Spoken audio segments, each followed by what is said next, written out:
Hello there, and welcome back to another Doctor Who Big Finish review. In today's Doctor Who Big Finish review, we'll be returning to good old Space Station Nova and taking a look at this, Return of the Cybermen.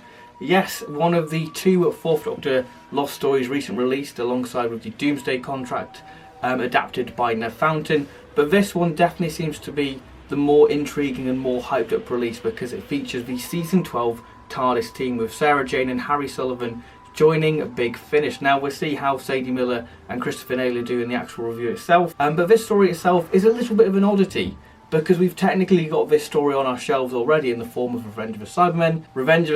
So we'll see whether Robert Holmes was right to, scrap this version of the story, or, Revenge of the Cybermen is the weaker version of the story what's being told. So the way this review is going to work is I'm going to take a look at the presentation of the CD, go on my thoughts on the actual story itself, and then do my overall thoughts on the story as well. So without further ado, let's dive into the review. So take a look at the cover art for Return of the Cybermen. So we've got a wonderful cover. So we've got one of the Nerva Beacon corridors with the Cybermen, Sarah and a rather interesting Cyberman there.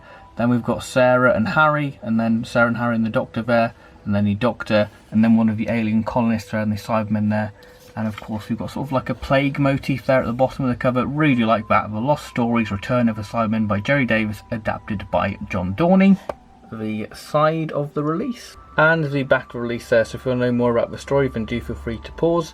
And the total running time for the story being 120 minutes. So taking a look at the booklet itself. So we've got the little production credits there for the release and the cast photo there of our new Season 12 TARDIS team there, and we do have the reversible logo there if you want to have the Fourth Doctor era logo on display. And the disc art is exactly the same for both discs. Return of the Cybermen. What a curious oddity to enter the Lost Stories range, as we technically have this story on our shelves already in the form of Revenge of the Cybermen. As Return of the Cybermen is the first draft of a story by Jerry Davis, and you can certainly tell as this story seems to have a perfect blend of the Moonbase meets Revenge of the Cybermen and a few other 1960s reference thrown in the story as well. The release itself has had some very interesting reviews from 10 out of 10s to some 5 out of 10s, so which category do I fall in? Well, I really enjoyed this story. Maybe it's because I have a soft spot for Revenge of the Cybermen, but Return of the Cybermen definitely feels like it treats the Cybermen a lot more like an opposing threat than the joke that they are perceived in Revenge of the Cybermen. Part 1, we begin with a very classic start to the story with one of the crew members being attacked by something giving them the space plague. So we start off with a great sort of mystery, what's causing this plague, and a good job that the Doctor, Sarah and Harry have arrived on Nerva to collect the TARDIS. And just hearing the Nerva transmitter sound really adds to the authentic nature of the story.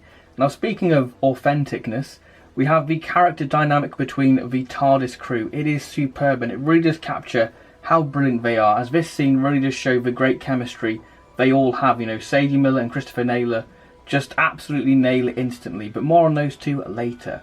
So after the Doctor and gang enjoy a well-prepared meal, they go off exploring to find the crew, as they find this mysterious dust on the floor alongside scratch mark, leading them into a crush room as Kelman thinks that they are a risk to Nerva's security. But just before they are crushed to death, Anita stops as they say that they are doctors, so can they help with the space plague? With Nerva being in quarantine as Harry examines the victims, this all seems very strangely familiar to the Doctor, with the Doctor using his 500-year diary to try and piece it all together. So Harry and the Doctor go off to be questioned by Stevenson, leading to some great interplay between the Doctor and Harry, as the Doctor explains what's caused this plague, while Sarah stays with Anita, where they encounter the deadly Cybermat, which leads to a great tense moment, and with them sort of throwing different acids at the Cybermat. But of course, gold dust stops the Cybermat. So you could say, another Cybermat bit the dust. But Sarah of course got bitten by the Cybermat and now is infected by the plague, as the Doctor explains the way the Cybermen attack and why gold affects the Cybermen. So there must be an antidote to a Cybermen plague, because the Cybermen are far too logical not to create an antidote. So where are the Cybermen hiding? Now this scene really does feel like the Moonbase infirmary scene, as they go through different lockers, which really builds and builds the tension until of course the Cyberman appears, leading to a very classic cliffhanger. Part 2. Now this part is very Sarah-light as she has the plague, which I guess is very authentic to how, the story would have actually played out. So this part does allow Harry to get some great moments to shine, as he gets some great bits of action when stopping the Cybermen with the X-ray machine, with some help from the 500-year diary. Now this part very much does become trying to find out where the rest of the Cybermen are as they go to regroup after them being attacked.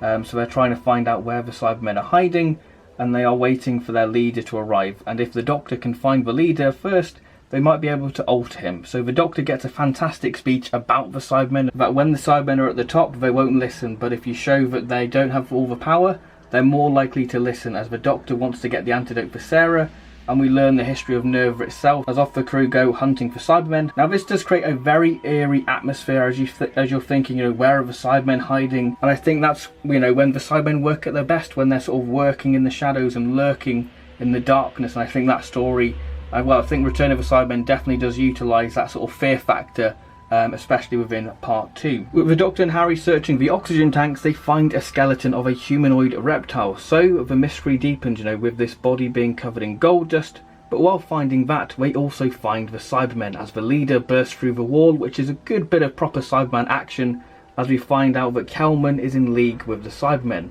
as the Cybermen weren't ready to begin their plan, but now the humans are required to help with the Cyber mission to destroy the asteroid and use Nerva as a weapon. Part 3, the Cybermen begin putting their plan into action. So we begin priming Nerva to be fired into the asteroid, and the Doctor begins bargaining with the leader for the antidote to save Sarah. And one of the Cybermen pulls the antidote from its chest unit, which I think is quite an interesting idea. That the antidote and the sort of their weapons and guns are stored in the chest unit, which I think is a pretty interesting visual idea. With a bargain being made, once the humans have helped them, they can escape on a shuttle, as it's illogical for them to die. But we see Stevenson sort of questioning, why did the Cybermen kill some of his crew? And the Cyber leader says that it was necessary, really showing how cold the Cybermen are, that they just want to achieve their goal and they will do anything necessary to achieve it. With the Cyber leader ordering Kelman to check if the asteroid, but the Doctor thinks that there is life on the asteroid, so the Doctor follows Kelman and transmat down to the asteroid, while the crew begin to prime the reactor, as the Cybermen can't go into the reactor room because of the radiation. So this is when we learn why the Cybermen want to destroy the asteroid, because it's full of gold, as we have this sort of alien species on there, what have been stuck on the asteroid for 25 years, and we learn of the previous Cybermen attack on their species, and we have them sort of struggling for food, as we see Kelman bringing them food and promises to bring them on Nerva, and the Doctor gets discovered, leading to a classic bit of Fourth Doctor wit with him saying that he's a furniture inspector, as the Doctor reveals the truth of the situation as Kelman's plan backfires and the Doctor makes a promise to save the people on the asteroid. With Nerva primed at the asteroid, will the Doctor make it back in time? Now I will say that this part is probably the weakest for me, as this story, as one thing what Revenge of the Cybermen does better is use the Vogons, as it establishes their society a lot better and utilises the alien species more within Revenge of the Cybermen. Whereas in this story we see the alien species but we never see them again in part 4, so I think that's a little bit of a negative within the story itself. Part 4, try and get the Doctor back on the beacon, which leads to some good fun moments as the Cybermen become a lot more forceful, as everyone will now die from deceiving them, as they take Anita hostage until the Doctor appears. So this part really does let Sarah shine, with her having a plan of her own using the Cybermats, and I think those moments really show the chemistry between Sarah and Harry really well, with the Doctor having 25 minutes to stop Nerva crashing into the asteroid. So we have a nice little joke back to the Ark in space, with them saying that the ventilation shafts seem a little bit bigger this time, and Sarah's plan is in full action, with her saving the day and Nerva now back in orbit. Now it's time to find the TARDIS, leading to a good little joke that Stevenson thought it was a Portaloo, with the Doctor going, basically, by the way, don't forget the colonist on the asteroid. So that's basically the way the story sort of ends in that sense, where we see the Doctor, Sarah and Harry go into the TARDIS and have a sort of a TARDIS console room scene, which is very unusual for season 12 because we never saw Jane in the TARDIS console, so that's a nice little fun thing to experience on audio, where we see the Doctor getting a space-time telegraph from the Brigadier, leading into Terror of the Zygons. Now John Dorney did write a different ending for this story, so both versions of the story, Return of the Cybermen and Revenge of the Cybermen, could exist, but sadly it was cut, and I think it would have been nice to include the ending for Return of the Cybermen actually, and just use that as sort of like a bonus scene in sort of the extended extras, or one of the behind the scenes little features. I think that would have been a nice little touch, but the story does very much follow into Terror of the Zygons, but the original ending sort of made both stories exist in their own right. Moving on to the characters now, the Doctor played by Tom Baker. Now Tom Baker does a marvellous job as ever with us, getting some real great funny moments with him going, I really should publish my diary, the reviews would be sensational, to the classic name dropping, but he does get some great detective moments trying to piece it all together on why this is all familiar, which could be a nice little callback to that he's just regenerated and his memory's still a little bit scrambled. And I love how Tom plays with that sort of brain fog. But we do get that sort of great sense of urgency when he knows that Sarah's in danger, and how his mood shifts when he's facing the Cybermen. It's all just wonderful stuff. Sarah Jane Smith, played by Sadie Miller. What a excellent performance, bringing her mom's character to life with the classic feisty Sarah Jane, what we all know and love. Especially in part 4, we see her showing her initiative when her trying to thwart the Cybermen, alongside that sort of classic bickering with Harry. It just makes it feel very authentic to the era itself. Harry Sullivan, played by Christopher Naylor. Now Christopher Naylor does a superb job bringing Harry to life, really capturing Harry, and with him bumbling into things with a few jokes using that dry wit. And we get sort of jokes about him being in the Navy, and it's just that very classic old gent, very protective over Sarah, and quite cautious about things compared to the Doctor and Sarah. He's taking things at a time, whereas the Doctor and Sarah are just sort of barging in going, oh, it's all fine, Harry, just enjoy yourself.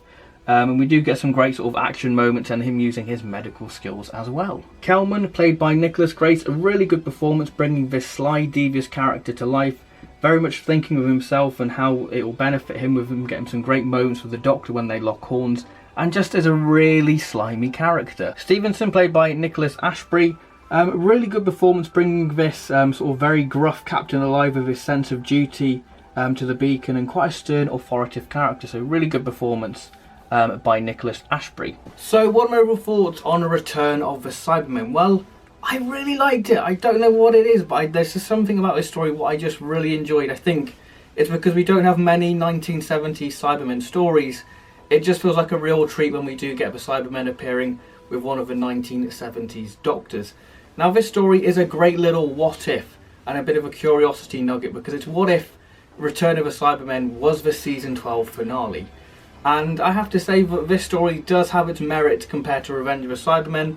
Personally, I think that the story handles the Cybermen a lot more better. I think that the Cybermen are more of a credible force in Return of the Cybermen. They're very sort of 1960s-esque, with a sort of hiding in the shadow. It's very sort of Moonbase meets Revenge of the Cybermen. But I will say one thing what Revenge of the Cybermen does a little bit. One thing I will say what Revenge of the Cybermen does a little bit better is the way that it presents the alien species in the form of the Vogons in Revenge of the Cybermen. Whereas in Return of the Cybermen, they're sort of very sidelined, and I think part 3 is the weakest part of the story, because you're introducing the alien society, but then you don't really do anything with it in part 4. I feel like in part 4 the Doctor should have said, right, let's get all these colonists on Nerva and start a rebellion and face the Cybermen, fight them off. That doesn't happen, which is a shame. I feel like that's what the story was building to, but that never really happens, which is a bit of a shame. But the story itself, it does very much have the similar elements to Revenge of the Cybermen, like Sarah Jane being infected by a Cyberman. The story still has the same beats, it's just how they get from A to B is where it differs. So I think that is a really intriguing curiosity release. The music feels very authentic to the 1970s. The TARDIS team in itself, the Doctor, Sarah and Harry, are beautifully written, and the characterisation between Tom Baker, Sadie Miller and Christopher Naylor are superb. They really do sell these characters superbly. The Cybermen are great, like I said. I just really did enjoy this story, despite its few faults what I have, especially with sort of the alien colonists. But I still think that it is a solid story. So I think that I would recommend it. Even if you're not a fan of Revenge of the Cybermen, I would say it's definitely worth looking into, because it's a great little curiosity release, and I think that's the way Return of the Cybermen will be remembered, because it's that sort of what if, and I think that's what's very appealing about this story. It's a what if. Whether Big Finish will do little first drafts of other stories like the Talons of Weng Chiang and involve the Master in it, it opens the door to possibilities about what Big Finish will do with the Lost Stories range. But I, for one, say that this is definitely a worthy little treat to listen to, and definitely worth checking out just to hear the Season 12 TARDIS team back in action. So overall, I'm going to give this story a well-deserved 8 out of 10. Fantastic little Cyberman story, and definitely worth checking out if you're a fan of Revenge of the Cybermen, and if you're a fan of sort of your Cybermen being very 1960s-esque, then you'll definitely get it within this story. So thank you very much for watching this review. I hope you have enjoyed it, and please do like and subscribe for more Big Finish related content, because there's plenty more Big Finish reviews upcoming in the near future. So thank you very much for watching, and I'll see you next time. So bye bye!